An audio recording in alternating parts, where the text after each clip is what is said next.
everyone, I'm Isaac, and welcome to my very first YouTube video on this channel. Now today is going to be the first video in a series that I'm going to call Not My Good Christian Suburb, where we basically just look at all the crazy shit Christian fundamentalists are doing and respond to it.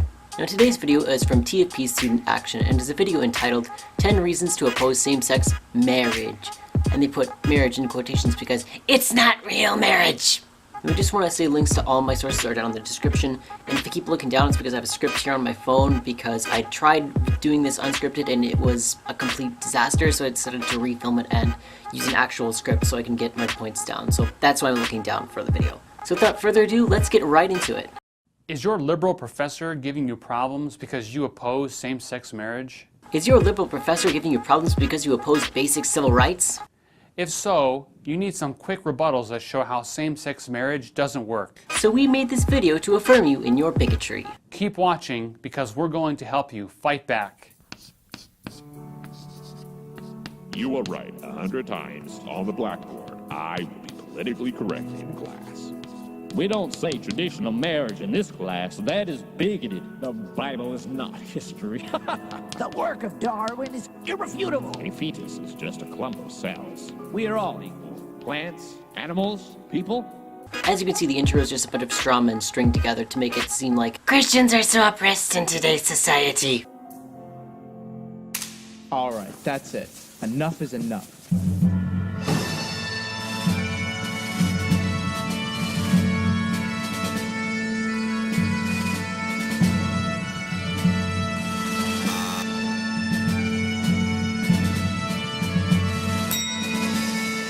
Well, you're half right, I guess.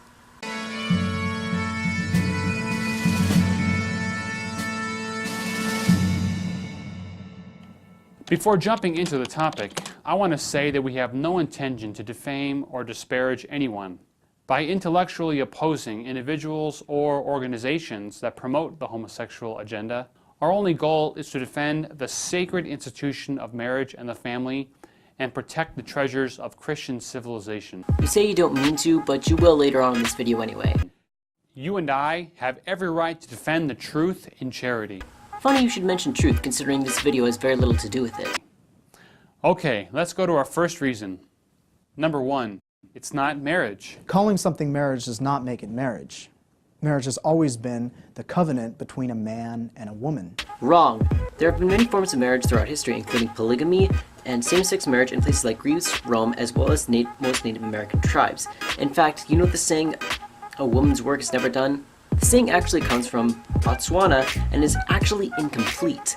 The full quote is actually, without co-wives, a woman's work is never done. That's right, Baptist women, you've been referencing polygamy this whole time without ever even knowing it. That's how children come into the world. That's how families are formed. Procreation is not a prerequisite for marriage. If you look at most traditional Christian marriage vows of any denomination, none of them ever mention kids. For example, the traditional Catholic vows are I blank take you blank for my lawful husband/wife to have and to hold from this day forward for better for worse, for richer for poor, in sickness and health, until death do us part. The whole point of wedding vows is to publicly declare your love and commitment for one another, not to your future children. A man and a woman has nothing to do with it. Why does that? Nothing to do with it. Why does that offend you? What about Shame on your definition of marriage. Same-sex unions are not marriages because they deny the self-evident distinction between male and female, between mother and father. It's very simple. Two entirely different things cannot be called the same thing. There is no self-evident distinction between men and women when it comes to parenthood. Gay parents do just as good as straight parents, according to a meta-study by Cornell University in which they examined 79 studies on the topic of gay parents. 75 found no difference between gay parents and straight parents, and the 4 outliers all had the same error. Quote, at most, a handful of the children who were studied were actually raised by same-sex parents. The rest came from families in which opposite-sex parents raised their children for a period of time, but in which often one or more parents subsequently came out as gay or lesbian, left the family, or had a same-sex relationship. The result was a family that endured added stress and often disruption or family breakup.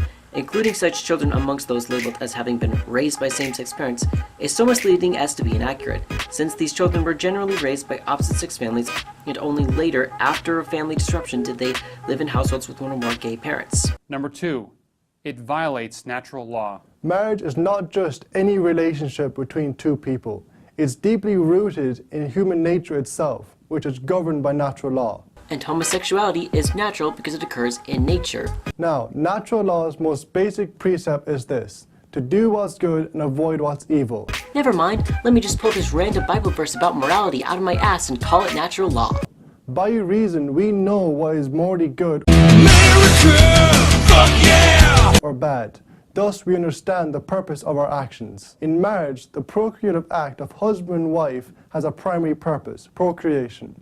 To intentionally circumvent that purpose violates natural law and the objective norm of morality.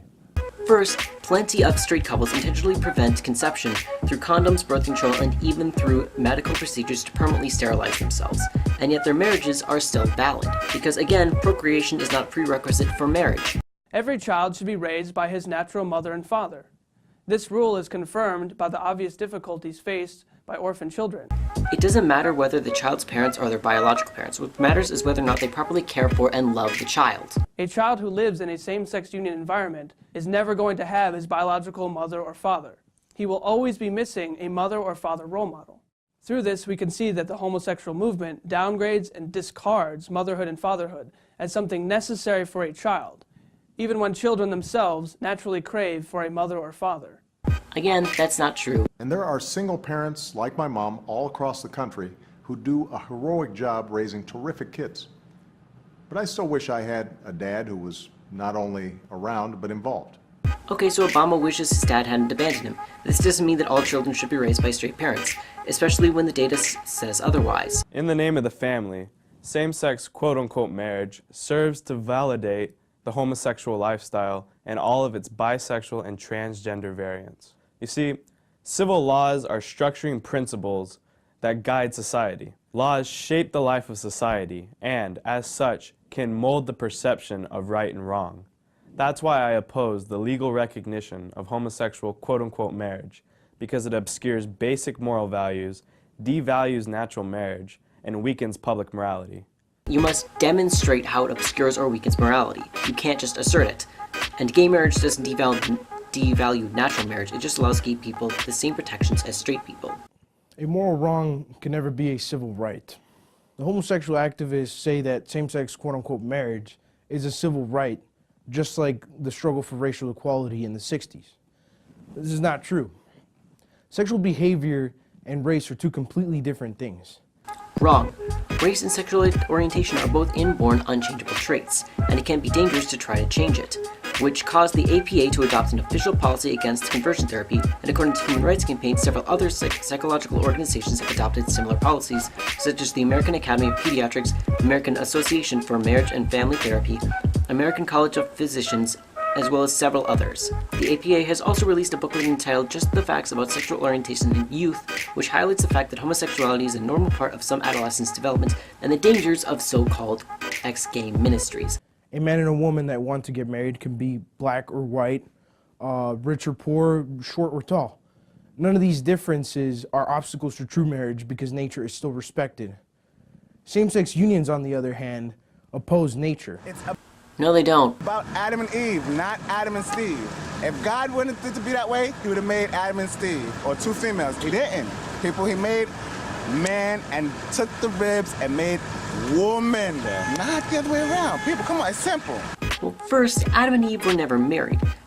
Second, because of the way biology works, God would have made Adam and Eve and not Adam and Steve regardless of how God views homosexuality because he wanted them to reproduce. Third, even if that did mean only straight marriage is valid, you couldn't legislate it because there is this clause in the Constitution that says Congress shall establish no religion, which means you can't force your religious beliefs or practices on others. It's simple, and you're confusing the kids. How am I supposed to explain to my child? Two individuals of the same sex can never be married because it's biologically impossible. No matter how hard a man tries, he can never be a mother. Because no man can cuck like a oh wait. But in all seriousness, that does not line up with the scientific data.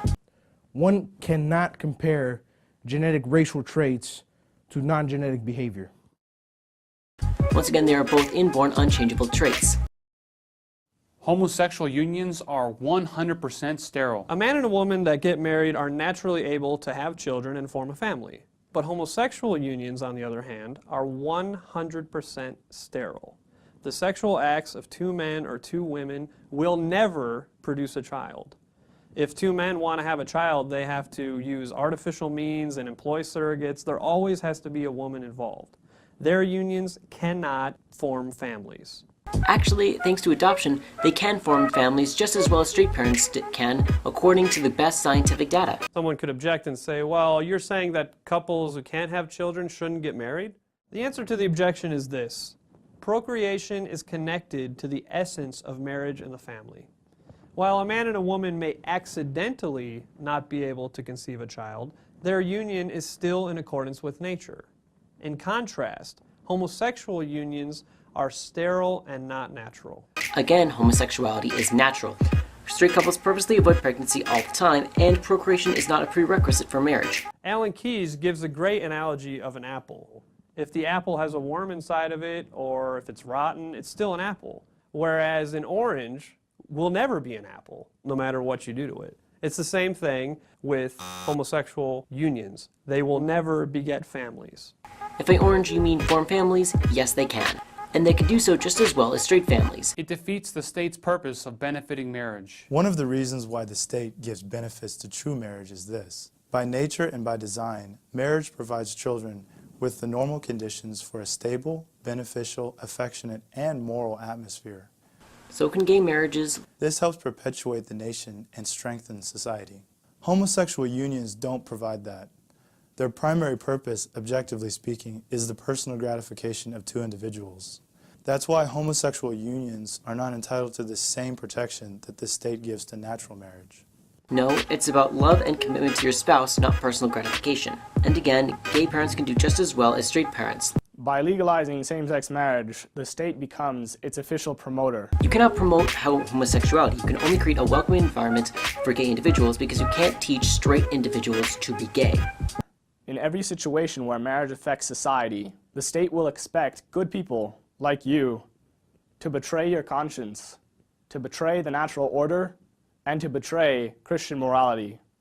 This new type of persecution is already hitting bakers, photographers, and flower shops that choose not to serve same-sex quote-unquote weddings. For example, in Massachusetts, the father of a 6-year-old boy was arrested and put in jail. Why? Because he objected to the pro-homosexual curriculum being taught in his son's school. What they're referencing here is the David Parker incident. What actually happened was, David Parker noticed a book about families was given to his son, and the book happened to feature gay parents. David then went to the school board and asked the school to notify him should the topic ever come up again. The school said they would try to be accommodating, but that they couldn't make any guarantees, as a child may bring up the subject and they can't guarantee they will be able to stop the discussion. David Parker then would not leave until he was guaranteed, and instead, he got arrested. So he wasn't arrested because he was standing up for his values, he was arrested because he wouldn't leave the building. But you left out those little details because it contradicts your victim narrative. Unfortunately, more and more children are being exposed to the homosexual lifestyle in school, even though parents don't want it. It's not a lifestyle. It's an inborn, unchangeable trait that is completely normal and healthy. And to all the parents who don't want teachers to talk about homosexuality in school, gay people exist, and your children are going to encounter them eventually. Get over it. Today, the sexual revolution is telling people to accept unnatural vice. This explains why homosexual activist Paul Varnell wrote, "The gay movement, whether we acknowledge it or not, is not a civil rights movement, not even a sexual liberation movement, but a moral revolution aimed at changing people's view of homosexuality." Yeah, we're aiming at changing people's view of homosexuality because people have been shamed, ostracized by their friends and family, and forced into ex-gay conversion camps that don't work. Because not accepting gay people leads to 8 times higher suicide rates, 6 times higher levels of reported depression, 3 times higher likelihood to use illegal drugs, and 3 times more higher likelihood to be at high risk for STDs and HIV. All because they have an inborn, unchangeable trait that has no effect on their personality or character. If homosexual marriage is accepted, what logical arguments can be used to oppose, let's say, 2 men and 3 women from getting married? It's shocking, but elements of certain subcultures are already advocating incest, pedophilia, bestiality, and other forms of unnatural behavior. First off, the argument for gay marriage is based on the idea of mutual informed consent. Children and animals cannot give consent, thereby eliminating them as valid marriages. Second, as far as polygamy goes, laws would have to be changed dramatically in order to accommodate for it. For example, what would happen when someone wants to bring a second spouse into the marriage, but the other spouse didn't want that? There's also the matter of divorce, child custody, immigration, tax returns, and many other areas that would have to be revised in order to accommodate for that. And as far as the incest goes, let's be honest here, it's not the blue states that are having a problem with that. P.S. If you've noticed that the camera angle has been moving a lot, it's because my battery kept dying. This is actually about 2 hours after I first started recording. In the book of Genesis we read, God created man in his image. In the divine image he created him. Male and female he created them. God blessed them, saying, Be fertile and multiply, fill the earth and subdue it. Marriage is not the creature of any state. It was established by God in paradise for our first parents, Adam and Eve. Whenever we violate the natural moral order established by God, we sin. That's why same-sex marriage is wrong, and that's why it must be opposed. The Bible and homosexuality are not necessarily at odds. It depends on your interpretation. There are many Christians who have been able to reconcile their religious beliefs and sexualities, and not just by throwing out the verses they didn't like. I'm not going to go into that here, as that could be a whole video in and of itself, but I have linked several resources in the description that I hope you might find helpful. The first link is to the website Kenyon Walker Connections, which is run by a straight Christian activist, Kathy Baldock. The second is a link to the YouTube channel of Justin Lee, a gay Christian and author of Torn and Talking Across the Divide. And the third is a link to the blog of Matthew Vines, a gay Christian who is the founder of the Reformation Project and author of God and the Gay Christian. Natural marriage is on the right side of history. Stand on the right side of history. Defend God's marriage. And be on the right side of history. Right, George Wallace? I hope you enjoyed this episode of Fight Back, and please share this video with your friends. Oh, I will, just not in the way you would expect. So everyone, that concludes this video. This took only about 2-3 hours of recording to do, but we got through it. Anyways, if you have any suggestions for future video ideas, put them down in the comments, like this video, and you know the drill at this point. See you next time.